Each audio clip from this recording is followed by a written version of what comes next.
Hey everyone, I'm giving you the update on the Evil Hero Dark Gaia deck.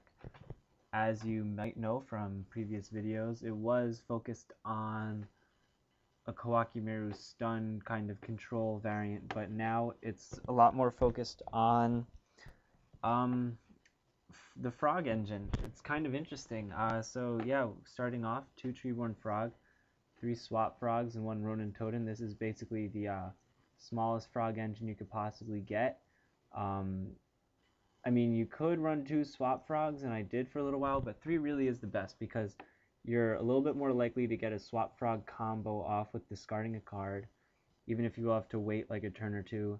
But even if you don't, like, his effect still gets Treeborn in the grave, and then his second effect is really powerful, where you can return a monster to your hand to get another normal summon. Like, I mean, you're typically not going to normal summon another frog, but it's so great with bouncing a monarch or something and resummoning it, and so I love that. So yeah, it's good. This is the best way to run this engine in this deck. For the rocks, we took out all the Naturias. I mean, all the Kawakimerus and put in Naturias instead. We have 3 Cliff and 1 Rock. Cliff is kind of like a Reborn Tengu, except way worse, just because it can miss the timing when it's sent from the field to the graveyard. You can special summon it, but I always wind up drawing it, and so even though I only run 6 rock monsters in the deck, I always have them in the graveyard, way more than I have fiends, which is kind of interesting. So the engine's working pretty great. This card, there are a bunch of silly little combos that you can do with it, and we'll kind of get into that later. Naturia Rock, I just want to touch on that really quickly. It's a really cool card, and it's not dead that often. Um, I want to go over the gem archetype really quickly. See, when I was shifting off this deck, I was stuck between doing this little Naturia engine and doing a gem engine with Gem Armadillo, who is basically the Stratos, who searches Gem Knight Alexandrite, who is basically a free Gem Knight Crystal. So like the basic strategy would be, oh, summon this, grab Alexandrite, and then next turn summon Alexandrite and use my TCG Ignition Effect priority to get a crystal out. But that was pretty inconsistent. I mean, this card is like almost broken. Like, it was so close. This was such a close engine, but it really hinged on Gem Knight Crystal having only 2450 attack. If it had 2500 attack, 2550 attack, it would have been broken. Like, it would have been so good, but it's just too weak, and it sucks drawing this. And so that's why I thought, the engine, it's not worth it. Um, and I just hated, like, it would get clumpy in my hand, even though I kind of wanted to draw extra so the Quacky would be alive. It was just way too many variables. Like, it was too inconsistent. With this, it's very consistent. You draw a cliff, you know that you're going to wind up getting another cliff off it for the most part. If you draw Naturia Rock, you can still use his effect. When a trap card is activated, special summon this guy from your hand. That's cool. It's a good way to set up combos. It's a floater. These cards are all floaters, so that helps with the Monarch strategy. It's great. It's working out fine. And then you can also do some cool combos with like a dark hole, or like summon it, torrential the field, and then you get another one. Like, they're just cool little tricks with it. So I like him a lot. 2 Gigantes. I think he's a cool card. He's a little beat stick. Honestly, I haven't really drawn him that much, so I don't know if I'm going to keep him, but I like him. 19, and then destroying spell and traps is always great because they're my biggest weakness that I've faced in my testing so far. 3 Battle Fader, it's incredible. 3 Caius, incredible. Dark Ruler, I really like him. I like that he can negate effects sometimes. He's cool. He and Vanity's Fiend are probably my 2 least favorite cards in the deck. They both can be really great in some situations. Like, negating effects can sometimes be totally game-changing, and stopping special summons can also be completely game-changing. But at the same time, like, they just seem to get run over so quickly that they're not really worth it. I would much rather, summon a Monarch or even Malicious Edge. So yeah, Malicious Edge, I run him in the deck for, well, a couple reasons. One, since it still is an Evil Hero Dark Gaia deck at its like very, like, that's like the final result, get him out. I needed single tribute fiends. And he's a really good option because you can tribute him with one tribute. He's 26 and he has piercing. 26 gets over a lot. In my testing, I wound up facing like a bunch of like monsters that sat at 25, which was the reason why Gem Knight Crystal was so disappointing, because 2450 just, it's okay, but he's just like a beat stick. Like, there seems to be a gap between like sitting at 1900 and then going right up to 25, and so there's like this middle point where, you know, some monsters can sit, but anything that's under that usually is just an effect. Like if you look at the Monarchs, you run them, they're at 24, but they have that banishing capability or whatever, or this, or Chaos Sorcerer, he's 23, he has that ability to banish. But then anything over that, like anything else that they run, it's just about like, oh, I'm bigger than that. Stardust 25, Scrap Dragon 28, you know, whatever. So yeah, that's why I think Malicious is good, because he's like, you just summon and you pierce over. If they have a defense vision monster, you could get in there for a lot of damage.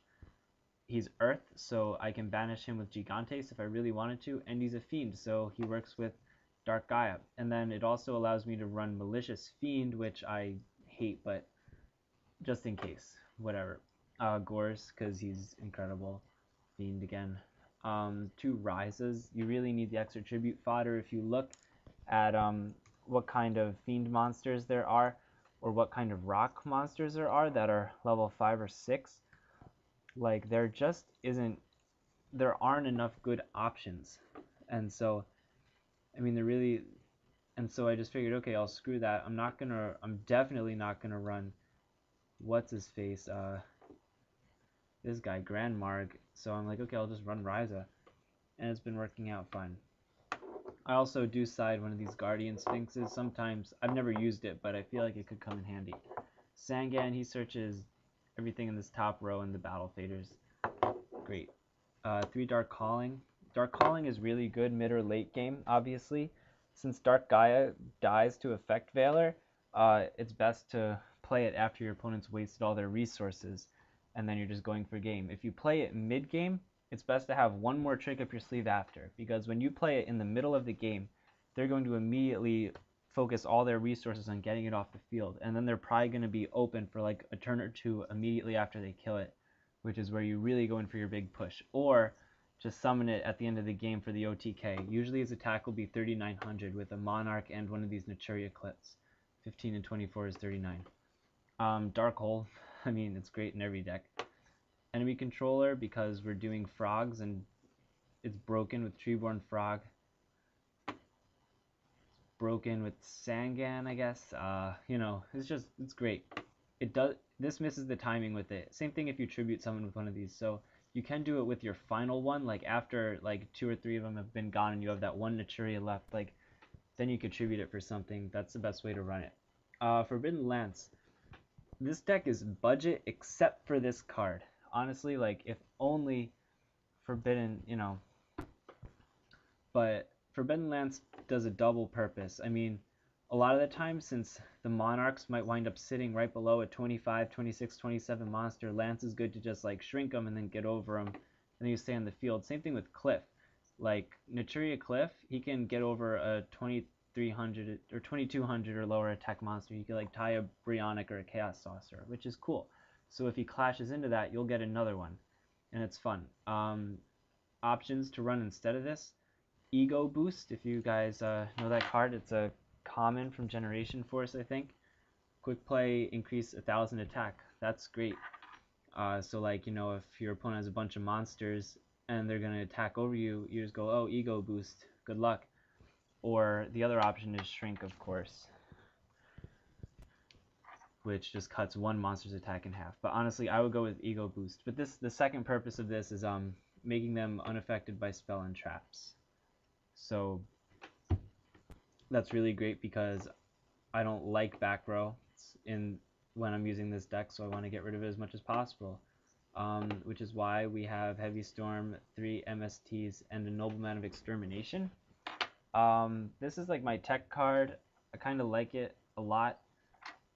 Just to get rid of that extra back row thing. There's a card that comes out in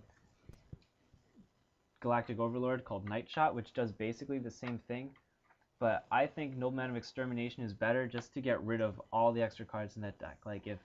Like anytime I'm going to be playing this, I'm going to have a clear field, so then their Fiendish Chains, if they're playing 2 or 3 of them, they're going to get removed from play if you hit it, because they won't be able to chain it unless they want to chain it to like something that is on their side of the field. I don't know why they would do that. Like the only chainable card that I would really worry about my opponent chaining to is like Compulsory or Call of the Haunted or something, but even that, like, I'll still be able to make a play. So this card is good, and it'll let me get rid of, like, it'll hit their Solemn Warnings, it'll hit all their Dimensional Prisons, Bottomless Trap Holes, like all those cards that just like mess with you and are annoying. So I like it. One Compulsory, it's another little just like tech card, like the one trap in the deck. I've been going back and forth between Compulsory and Torrential. I like them both, and Torrential does have really good synergy with Naturia Cliff, so I might switch it. If you guys have any opinions, opinions on the deck at all, just feel free to comment below. That's one thing I've really been curious on. So yeah, the deck is pretty solid right now. There is a lot of spell and trap hate, I think, and there's a lot more of that in the side deck, which is very basic right now, but like there's another Nobleman, there's 2 of these Absorb Jar things, which is a lot of spell and trap. And then for monster hate, like that's the basic way that I've been organizing the extra side deck, because I don't really compete with the side deck that much, but like either focus on destroying their monsters or destroying their spell or traps. So Guardian Sphinx, Torrential, a Solemn Warning just in case, another Smashing, depending if they are playing like a deck with Fossil Dynas or Christia, whatever, Book of Moon, and then Consecrated Light, Leeching the Light for Chaos-ish decks, and hand traps. You can't really run trap cards, so I threw Puppet Plant and Effect Veiler in here. Whatever. Extra deck, Dark Gaia, Malicious Fiend, whatever stuff. I mean, Black Rose is kind of like the only card you need, maybe Stardust, but whatever. Gachi Gachi you go into a lot. Acid Golem and Pearl are the only cards that are actually like ever used. I mean, it'd be cool to get Exabeetle out, but like Steelstorm Roach is a fiend. Really, the extra deck doesn't matter. You're never gonna go into it. Like, there's nothing that really has the same level. There's like the occasional rank 4 or something, but whatever. So yeah, that's the deck. Feel free to leave any comments down below. It's a lot of fun. And Absorb Pod, if anyone can figure out a way to make this broken, just let me know, because I think it's a really fun card, and I just love this whole like jar archetype in general. Yeah, thanks for watching, guys.